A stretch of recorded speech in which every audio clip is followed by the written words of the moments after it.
আমাদের যে ডেস্টিনেশন চাঁদপুর, চাঁদপুরের দিকে এগিয়ে যাচ্ছে।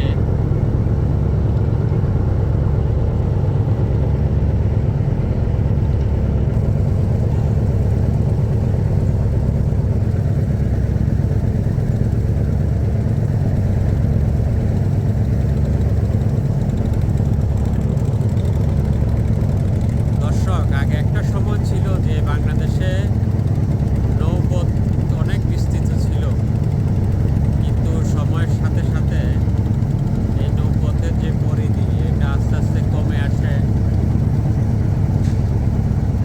এবং পদ্মা সেতু হওয়ার পরে অনেক রোড বন্ধ হয়ে যায়। আমরা জানি, এবং এই দেশের নদীপথ আরও সংকুচিত হয়ে আসে। আর আরেকটা হচ্ছে যে আগে একটা সময় খুলনা যাওয়া যেত ডাইরেক্ট, তো তারপর আমরা দেখেছি যে মোরলগঞ্জ পর্যন্ত যাওয়া যেত। এমপি মধুমতি, বাঙালি সহ কিছু লঞ্চ ছিল, কিন্তু কালের পরিক্রমায় সেটাও বন্ধ হয়ে গেছে। কিছু রকেট স্টিমার ছিল, রকেট স্টিমারগুলি বন্ধ হয়ে গেছে।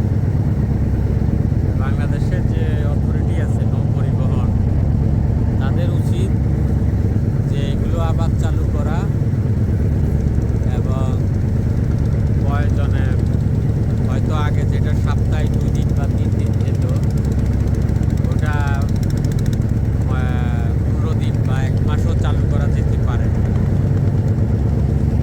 এইভাবে পর্যটনের জন্য হলেও রুটগুলি, নৌ রুটগুলি বাঁচিয়ে রাখা উচিত দর্শক। এখনো কিন্তু ঢাকা থেকে যে চাঁদপুর রোড আছে, রোডে কিন্তু অনেক যাত্রী হয়। আপনারা চাইলে